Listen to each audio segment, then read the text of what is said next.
Good morning student. ચાલો આજે આપણે ધોરણ 5 વિષય છે આસપાસ અને પાઠની શરૂઆત કરવાના છે. જ્યારે ધરતી ધ્રુજી ઉઠે. તો કે ધરતી જ્યારે ધ્રુજે એટલે શું કે છે કે જ્યારે ધરતી ધ્રુજી ઉઠશે ત્યારે શું થશે એમ પ્રશ્ન પૂછે છે. ઉદ્ગારથી પાછળ આપેલું છે, ઇમેજિન કરવાનું છે. આમ પ્રશ્ન પણ છે અને શું કે છે શું થશે એવું વિચારવાનું છે કે જ્યારે ધરતી ધ્રુજી ઉઠશે ત્યારે શું થશે. તો આવું ઘણીવાર આપણે થઈ પણ ગયું છે. તમે સાંભળ્યું હશે કે જ્યારે શું આપણે જે ભૂકંપ આવે છે, સુનામી થાય છે ત્યારે બધું હલનચલન થવા માંડે છે ને. શું કે છે ઉપર બહુ મોટા નાળવાળી બિલ્ડિંગ હોય છે એ બધું શું કે છે તૂટી ભાંગી જાય છે, ઘણો વિનાશ થઈ જાય છે. ઘણી વસ્તુ બધી એવી પુલ આવે ત્યારે પણ ઘણી એવી બધી વસ્તુઓનો નાશ થઈ જાય છે. તો આ રીતે જ્યારે ધરતી ધ્રુજી ઉઠે ત્યારે કેવા કેવા પ્રશ્નો ઉદ્ભવે છે તો તેની આપણે ચર્ચા કરવાની છે. અને આમાં તમને એક નાની વાર્તા જેવું આપેલું છે, પહેલાં આપણે એ જોઈ લઈએ. અને આજે પાર્ટ 1 એટલે કે લેક્ચર 1માં આપણે સમજવાનું છે અને પછી આપણે લેક્ચર 2માં પાર્ટ 2 સમજીશું. તો ચાલો શરૂઆત કરીએ. ખરાબ સ્વપ્ન. ચાલો, એક સપનું આવેલું છે. આમાં એક વ્યક્તિ છે છોકરી કે તો આઈ ડોન્ટ નો, આપણે આગળ જોતા જાશું. ચાલો, એમાં એને શેનું સ્વપ્ન આવેલું છે કે મદદ મદદ મદદ, મને બચાવો. દરેક જગ્યાએ બૂમાબૂમ અને રાડારાડી થતી હતી. ધરતી હલતી હતી અને લોકો ચારે બાજુ દોડતા હતા. શું કે છે એને સપનામાં શું કે છે મદદ મદદ, મને બચાવો બચાવો. અને ચારેય સાઈડથી બૂમાબૂમ રાડારાડીનો અવાજ આવતો હતો અને ધરતી શું કે છે આખી હલનચલન કરતી હોય એવું લાગતું હતું. મોટેથી બૂમ પાડી, હું ઉઠી ગઈ. મારી બૂમ સાંભળી મારી માતા પણ ઉઠી ગઈ. શું કે છે મેં એટલી મોટેથી બૂમ પાડી તો મારો અવાજ સાંભળી મારી માતા પણ ઉઠી ગઈ. તે દોડતી આવી અને મને જોરથી પકડી લીધી. પછી શું કહે છે તેને મને દોડતી આવી મારે પકડી લીધી. તે એવું જ ખરાબ સ્વપ્ન હતું. શું કે છે તેને આ શું જોયું હતું? સ્વપ્ન જોયું હતું. ધરતીકંપ આવ્યાને 18 વર્ષથી વધારે સમય થઈ ગયો હતો, પરંતુ હું નિંદ્રામાં હજુ પણ ધરતી હલતી અને ધ્રુજતી અનુભવું છું. ચાલો, મેં તમને હમણાં આગળ કીધું હતું કે ધરતી જો હલનચલન થાય એટલે કે ભૂકંપ છે, સુનામી છે, આ બધું આવી જે વસ્તુ થાય તેથી ધરતી હલનચલન થવા માંડે છે. તો શું કે છે ભૂકંપ આવી ગયો તેને પણ 18 વર્ષ થઈ ગયા હતા. તો પણ હજી હું એ જે સમય વયો પણ ગયો હતો તો પણ નિંદ્રામાં મને હજી એ ધરતી હલનચલન થતી હોય તેવી ધ્રુજતી હોય તેવો અનુભવ થતો હતો. હું જસમાં છું. હું ગુજરાત રાજ્યના કચ્છમાં વિસ્તારમાં રહું છું. ક્યાં? જસમાં એટલે કે જે તમે જેસલ તોરણની સમાધિ છે ત્યાં વિસ્તાર આવેલો છે, ત્યાં કચ્છ આવેલું છે, ત્યાં રહે છે. જ્યારે ધરતીકંપ આવ્યો ત્યારે હું 11 વર્ષની હતી. કેટલા વર્ષની હતી કે છે? 11 વર્ષની હતી. કચ્છમાં આવેલો ને ધરતીકંપ તેની વાત કરેલી છે આમાં. તે 26 જાન્યુઆરી 2001નો દિવસ હતો. કયો દિવસ હતો? તો કે 26 જાન્યુઆરી 2001. અત્યારે આઈ થિંક 20 વર્ષ થઈ ગયા આ ધરતીકંપને. ગામમાં દરેક બાળકો, મને ઘરડા લોકો શાળામાં, મેદાનમાં, ટીવી પર પરેડ જોવા ભેગા થયા હતા. શું કહે છે ગામના દરેક બાળકો અને ઘરડા લોકો અને શાળાના મેદાનમાં. શું કહે છે ત્યારે તો કોઈ પાસે બધા ટીવી પણ ન હતા, એટલે બધા શું કહે છે એક વ્યક્તિના ઘરે ટીવી હોય તો ત્યાં બધા જોવા જતા અને બેસે. તો આ રીતે અમે પણ કે બધા ભેગા થઈ શાળાનું મેદાન હતું ત્યાં ટીવીની પરેડ જોવા. એટલે કે ટીવીમાં અલગ બધા સમાચાર છે કે પરેડ આવતી હોય. 26મી જાન્યુઆરીના જે દિવસે નીકળે તે એ બધું 26મી જાન્યુઆરીના દિવસે આવતું હતું બધું પરેડ. એટલે સવારમાં શું કરે તો કે 26મી જાન્યુઆરીનો આપણો કેવો દિવસ છે તો કે પ્રજાસત્તાક દિન, તો તેની પરેડ ને એવું બધું ચાલતું હોય ને તો એ બધું અમે સમાચારમાં કે જોતા હતા. અચાનક મેદાન હલવા લાગ્યું. લોકો ડરી ગયા અને અહીં તહીં દોડવા લાગ્યા. શું કે છે અચાનક મેદાન કેવું થવા માંડ્યું? હલવા માંડ્યું અને લોકો બધા ડરી ગયા. બીક એક અંદર આવી ગઈ. કોઈને ખબર ન હતી કે શું થઈ રહ્યું હતું. શું કરવું બધે જ ગભરામણ થતી હતી. જો આમાં તમે ચિત્રમાં જોઈ શકો છો કે આ રીતે બધું હલનચલન થતું હતું.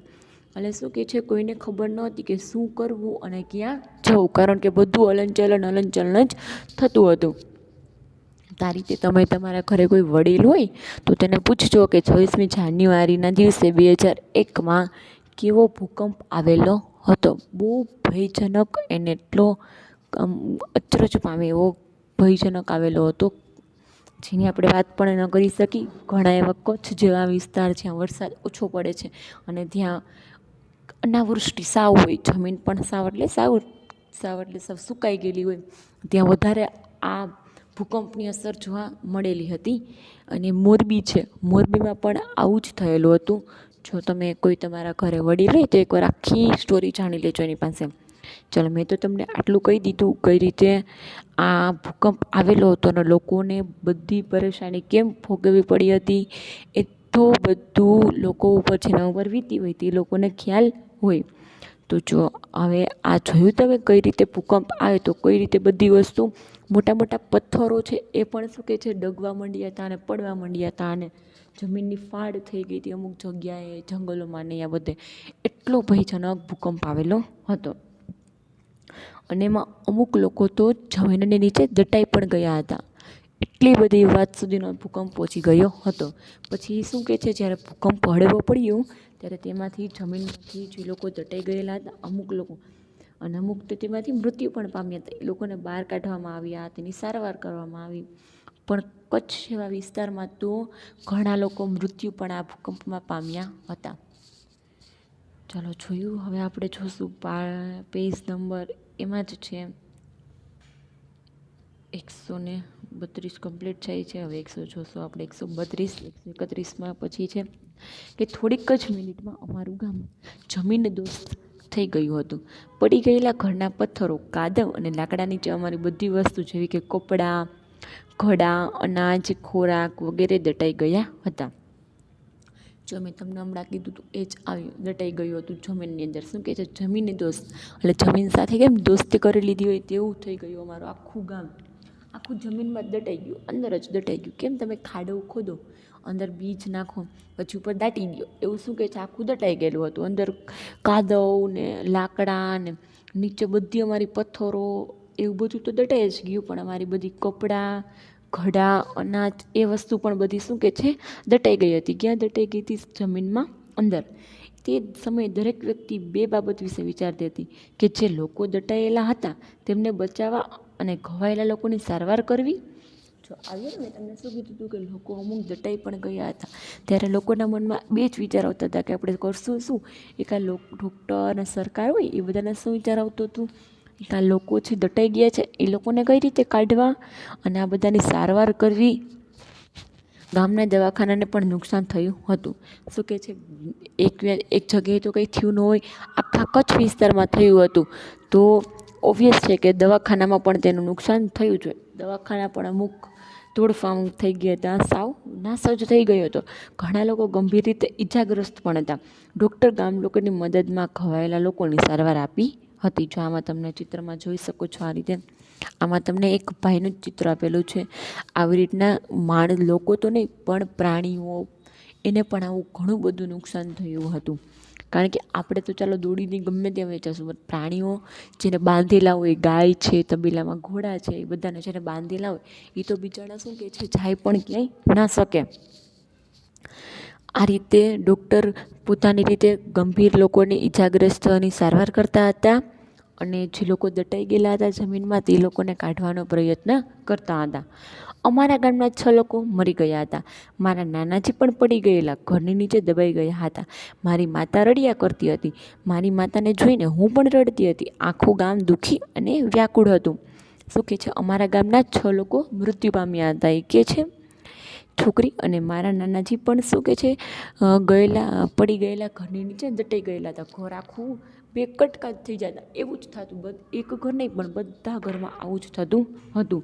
તે પણ દબાઈ ગયા હતા અને એને જોઈ અને મારી માતા રડ્યા કરે અને એને જોઈને મને રડવું આવતું હતું. આ રીતે અમે તો નહીં પણ આખું ગામ દુઃખી હતું અને વ્યાકુળ, એટલે કે શું કરવું તે વિચારતા હતા. ચલો પછી છે મોટા બાપુ જે અમારા ગામના સરપંચ છે તેમના ઘરે વધુ નુકસાન થયું ન હતું. શું કે છે તેમના મોટા બાપુ હતા, એટલે કે જે ગામના સરપંચ હોય તેને શું કે મોટા બાપુ કે અથવા મોટા ભાઈ તરીકે બોલાવતા હોય. શું કે છે તેના ઘરે એટલું બધું નુકસાન ન થયું હતું, કારણ કે તેના થોડાક પાક્કા મકાન હોય ને, કારણ કે સરપંચ છે તો થોડાક ઓબ્વિયસ છે કે પૈસાદાર પણ હોય, તો તેના મકાન થોડાક પાક્કા ને એવા મજબૂત હોય. તો તેમના ઘરે શું કે છે ઓછું નુકસાન થયું હતું. તેમણે તેની વખારમાંથી બધા માટે ઘઉં અને ચોખા આપ્યા. વખાર એટલે કે ઘરનો અનાજ ભંડાર હોય. મોટા મોટા મકાનમાં લોકો રહેતા હોય તો લોકો શું કરે, તો કે અનાજનો એક સ્ટોર રૂમ રાખેલો હોય, તેમાં બધી વસ્તુ એ રીતની પડેલી હોય. તેમાં તેને ચોખા અને ઘઉં બધા લોકોને આપ્યા. અને ઘણા દિવસ સુધી ગામની મહિલાઓએ મોટા બાપુના ઘરે ભેગા મળીને રસોઈ કરી અને બધાને જમાડ્યા. ઘણા દિવસો સુધી શું થયું હતું કે મકાન તો બધાના તોડભાંગ સાવ તૂટી ગયેલા હતા. તો બધા ગામના સરપંચના ઘરે ભેગા મળીને બધી મહિલાઓ ગામની રસોઈ બનાવે અને પછી બધા સાથે જમતા. કલ્પના કરો કે ઠંડીના દિવસો, અને એમાં પણ ઘર વગર, ડર અને ઠંડીના કારણે અમે રાત્રે ઊંઘી શકતા પણ ન હતા. શું કહે છે, આપણને ખાલી કલ્પના કરવાનું કહે છે, એટલે કે વિચારવાનું કહે છે કે આવી જ રીતે 26મી જાન્યુઆરી છે, ઓબ્વિયસ છે કે ત્યારે શિયાળો હોય જ, થોડોક તો હોય જ. ત્યારે ઠંડી, અને અમારું ઘર પણ નહોતું, અને ડરિયા એટલે બીક તો લાગે ને કે હજી ભૂકંપ ગયો પાછો આવશે તો. તે બીકના મારે ઠંડીના કારણે રાત્રે અમને ઊંઘી પણ સરખા નહોતા શકતા. દરેક સમયે અમને ચિંતા રહેતી કે ફરીથી ધરતીકંપ આવી જશે તો. ચાલો આવ્યું ને પાછું, શું કે છે પાછો ધરતીકંપ આવી જશે તો ફરીથી, એ બધાને એક ડર હતો અને ચિંતા થતી હતી. ચર્ચા કરો અને લખો. ચાલો આ તમે જોયું કઈ રીતે ધરતીકંપ આવ્યો અને કઈ રીતે વિનાશ થઈ જાય. ભૂકંપ 1 સેકન્ડે ન થઈ, જો કુદરતી આપત્તિ આવે તો. અને આના બધાને પાછળનું કારણ પણ છે, તો કે આપણે અમુક જગ્યાએથી આપણે દેખાઈ આવી છે. કેમ, તો કે આપણે મન ફાવે ત્યાં કચરો કરી છીએ, મન ફાવે ત્યાં થૂકી છીએ. તો આ બધું જ્યારે ભેગું થઈ અને જો એક ગંદકી ફેલાવે ને ત્યારે આવું થાય જ. કારણ કે આપણને જો ચોખ્ખું ગમે તો ધરતી માતાને કેમ ગમે બંધારું, ગમે ન ગમે, પછી ગુસ્સો કરે અને આ રીતે ધરતીકંપ આવે, ભૂકંપ થાય. આ બધા આવા કારણો જોવા મળે. જો આપણે ચોકસાઈ રાખી, આપણી જમીનને સારી રાખી, ધરતી માતાને, તો આવું કાંઈ થાય જ નહીં. તો આ રીતે આપણે પણ મન ફાવે ત્યાં કચરોને એવું નહીં ફેંકવાનું, જેથી કરીને ક્યાંય ગંદકીવાળી જમીન ન થાય અને એમાંથી કીટાણુ એવા વિસ્ફોટ થઈ અને બહાર નીકળે નહીં. તો ચાલો હવે આપણે જોઈ લઈએ પ્રશ્ન. તમે અથવા તમે જેને જાણતા હોય તેઓએ આવી મુશ્કેલીનો સામનો કર્યો છે. ચાલો મેં તમને હમણાં કીધું કે તમે તો ચાલો કદાચ ના હોય, નાના 5મામાં હજી તો તમે છો, એટલે ભૂકંપ હોય ત્યારે તમે તો કદાચ ના હોય કે હોય ન જ હોય. તો આની જે પરિસ્થિતિમાં જેને જોયેલી છે તેને પૂછવાનું કે કઈ રીતે ભૂકંપ આવેલો હતો અને શું પરિસ્થિતિ ભોગવવી પડી હતી તેમને. તેઓ સમયે કોણે મદદ કરી હશે તેની યાદી બનાવો. તો આમાં કોણે મદદ કરી હોય, તો કે ગામના સરપંચ હોય તેણે કરી હોય, પછી સરકારે કરી હોય, ડૉક્ટરે કરી હોય, કોઈ એવા મોટા કાર્યાલય નેતા હોય તેને પણ કરેલી મદદ હોય. તો આ રીતે તેના નામ લખીને તમારે યાદી બનાવી નાખવાની છે. પછી જોઈએ આપણે મદદ આવી. ચાલો મદદ કઈ રીતે લોકોની કરી, તો કે ધરતીકંપ આવ્યાના થોડા દિવસો પછી બીજા શહેરમાંથી લોકો શું થયું તે જોવા માટે આવતા હતા. શું કે છે, ધરતીકંપ આવ્યો પછીના થોડાક દિવસો પછી વયો ગયો ધરતીકંપ આવીને. પછી ઘણીવાર લોકોને એમ થતું કે હજી જમીન હાલે છે, હજી હલનચલન થાય છે, એવું બધાને વિચાર આવતો હતો. આ રીતે શું કે છે, થોડાક દિવસ પછી બીજા શહેરમાંથી લોકો જોવા આવતા કે કઈ રીતે શું થયું હશે, લોકોને શું મુશ્કેલી ભોગવવી પડી હશે. તો બહારના શહેરમાંથી લોકો આવતા અને એ લોકોને મદદ પણ કરતા. કઈ રીતે કરતા, તો કે ખોરાક લઈ આવતા, દવાઓ અને કપડાં લઈને આવતા હતા. દરેક વ્યક્તિ આ વસ્તુ લેવા દોડતા જતા હતા. અમને જે કપડાં મળ્યા તે ઘણા જુદા હતા. અમે આવા કપડાં પહેલાં ક્યારેય પહેર્યા ન હતા. શું કે છે, શહેરમાંથી આવે તો શહેરમાં તો લોકો કેવા બધા હાઈફાઈ ફેસિલિટીવાળા કપડાં પહેરી આવે ને બધાએ, એટલે શું કે છે, અમે તો આવા કપડાં પણ પહેલી વાર જોયા હતા અને આવા પહેર્યા પણ નહોતા. ગામના લોકો બધા કેવા પહેરતા હોય, તો કે સાડી છે અને દીકરીઓ બધી ડ્રેસ પહેરતી હોય છે. તો અને પહેલાં તો આવું પણ ન પહેરતા. જો આ તમે ચિત્રમાં જોઈ શકો કે ગામની સ્ત્રી છે તે કઈ રીતે હાથ બ્લાઉઝ ને ચણિયો ને એ રીતનું પહેરતી હોય છે. તો એટલે શું કહે છે, અમે તો આવું જ પહેરતા હતા. એટલે આવા કપડાં જોઈને અમને તો નવાઈ લાગતી હતી કે આ કેવા કપડાં છે એ કે, પણ તોય અમને જે મળતા તે કપડાં પહેરી લેતા અને જે વસ્તુઓ આવતી તેમાં બધા લોકો દોડતા, કારણ કે મને પહેલાં મળી જાય, આને પહેલાં મળી જાય, એવું બધાને થાય ને કે હું ફટાફટ લઈ આવું, એવું બધાને થતું, કારણ કે કોઈની પાસે કાંઈ વસ્તુ જ હતી નહીં. શહેરોના અલગ અલગ જૂથોએ અમને તંબુ બાંધવામાં મદદ કરી. પછી શું કર્યું, જ્યાં સુધીમાં કોઈના ઘર સરખા ન થાય ત્યાં સુધી બધાએ શું કર્યું, તંબુ બાંધીને શહેરના લોકોએ તેમને મદદ કરી તંબુ બાંધવામાં. અને આ પ્લાસ્ટિકના તંબુઓમાં આવી ઠંડીમાં રહેવું ખૂબ જ મુશ્કેલ ભર્યું લાગતું હતું. શું કે છે, આટલી ઠંડી અને આટલી આવી બધી મુશ્કેલીઓમાં અને પ્લાસ્ટિકના તંબુમાં રહેવું એટલું બધું મુશ્કેલ લાગતું હતું કે અંદર રહેવાતું પણ નહોતું, કારણ કે ઠંડી જ એટલી બધી લાગતી હતી. તો આ હકીકત છે. જ્યારે 2001માં ભૂકંપ આવેલો હતો ત્યારે ઘણા એવા શહેરના લોકો કચ્છમાં ગયા હતા બધાને મદદ માટે, અને પૂરતું તેને સહાય કરી એ લોકોને જરૂરિયાત વસ્તુ પણ આપેલી હતી. તેમાંના થોડા લોકો વૈજ્ઞાનિકો હતા. તેઓએ ક્યાંક વિસ્તારમાં ધરતીકંપ આવવાની શક્યતા વધારે છે તે શોધવાનો પ્રયત્ન કરતા હતા. અમારા ગામના લોકોએ તેમની સાથે ઘણી વખત વાત પણ કરી હતી. શું કે છે, તેમાંથી શહેરોમાંથી ઘણા લોકો આવેલા હતા, તેમાંથી વૈજ્ઞાનિકો પણ ઘણા હતા, અને એ લોકોએ વિચાર્યું કે હજી આપણે જોઈએ કે કયા કયા વિસ્તારમાં ધરતીકંપ આવવાની શક્યતા છે. અને એમાં અમારા ગામના લોકોએ તેમની સાથે વાત પણ કરી હતી. તેઓએ અમારા ઘરે ફરીથી બનાવવાની સૂચના કર્યા. ઇજનેરો અને સ્થાપત્યો એટલે કે આર્કિટેક્ટ્સ, ઇજનેરો અને સ્થાપત્યો એટલે કે આર્કિટેક્ટ્સ જે મકાન બનાવતા હોય તે લોકો. શું કહે છે, અમારા બધાના ઘર ફરીથી બનાવવાનું એટલે બીજી વાર બનાવવાનું સૂચન કર્યું. અમને ઘર માટે ખાસ પ્રકારની રચનાઓ બતાવી. તેઓએ કહ્યું, આ રચનાથી ધરતીકંપમાં ઘરને વધુ નુકસાન થશે નહીં. પહેલાં મકાન હતા એ બધા શું હોય તો કાચા મકાન હોય, માટલા આપણે છે છાણ ને બધું માટીને એના બધા બનાવેલા હોય. તો હવે શું કહે છે, આ શહેરના લોકોએ આવી અને તે લોકોને એવું સૂચન કર્યું કે જો તમે આ રીતે હવે ઈંટોના કે એના મકાન બનાવશો તમને કાંઈ નુકસાન પણ નહીં થાય. હવે જો ધરતીકંપ આવવાની શક્યતા રહે ત્યારે તમારા મકાનને ઓછું નુકસાન થશે. પરંતુ અમારા લોકો થોડા ડરતા હતા. જો આ લોકો અમારા ઘરો બાંધશે તો અમારું ગામ અમારા જૂના ગામ જેવું લાગશે નહીં. શું કહે છે એ કે આ લોકો આવા નવા મકાન અમને બનાવી દેશે તો અમારું ગામ હવે જૂના જેવું તો લાગશે નહીં. તો ગામમાં તમે જોયું છે બધાના મકાન કેવા હોય તો કે નળિયાવાળા અને મોટા મોટા ફળિયાવાળા હોય છે. એ કે હવે તો આ લોકો કે છે મજબૂત અને ઈંટોવાળા મકાન બનાવવાનું. તો આપણું ગામ એ કે હવે પહેલાં જેવું તો લાગશે નહીં. એ કે આ ઇજનેરો એટલે કે આ મજૂરો અને મોટા મોટા આર્કિટેક્ટ્સ જે બિલ્ડિંગના કોન્ટ્રાક્ટર રાખતા હોય એ લોકોએ કે આવા મકાન બનાવશે તો અમારું ગામ હવે પહેલાં જેવું લાગશે નહીં. તેથી ગામ લોકોએ વિચાર્યું કે તેઓ તેમના ઘર તેઓની મદદથી પોતે બાંધશે.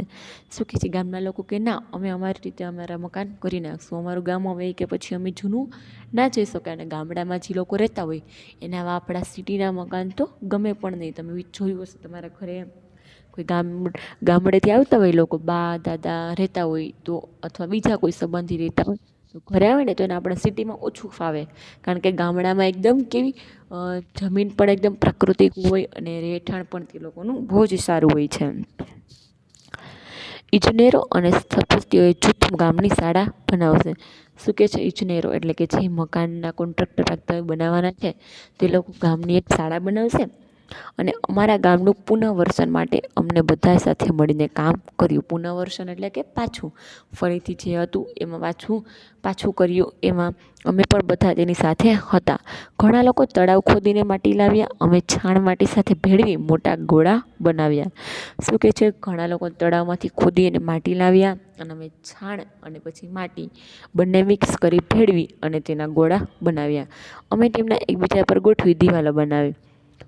પછી ગામના લોકોએ જ પોતાની રીતે પાછા તેના મકાન બનાવ્યા. અમે દિવાલોને ચૂનાથી જોડી અને સુંદર ભાતચિત્ર અને નાના આ રીતે અલગ અલગ ડિઝાઇન આપી આ રીતે અમારા ઘર તૈયાર કર્યા. ચાલો પછી અહીંયા સુધી પાર્ટ આપણે રાખશું. હવે આપણે પાર્ટ 2માં લેક્ચર 2થી સ્ટાર્ટ કરશું. તો ચાલો ત્યાં સુધી તમે આ પાર્ટ 1 સમજી લેજો અને આમાં તમને શું શું સમજાણું તે એકવાર જોઈ લેજો. તો આ રીતે ગામના લોકોએ શાળા બનાવી અને ગામના લોકોએ તો કીધું હતું ને અમારા ગામ જેવું જ રાખવું છે. પછી આ લોકોએ તેની માટી અને મેં તમને કીધું ને આગળ હમણાં છાણ ને એના વડે ભેળવી અને ગોળા ગોળા મોટા મોટા બનાવી અને ઘર બાંધ્યા અને સુંદર રીતે ભાત અંદર આપી ચૂનાને ઘોળી. તો આ રીતે ચાલો આપણો પાર્ટ અહીંયા 1 પૂર્ણ થાય છે. તો તમે એકવાર જોઈ લેજો. પછી નેક્સ્ટ લેક્ચરમાં આપણે પાર્ટ 2 ચાલુ કરશું. Thanks for watching.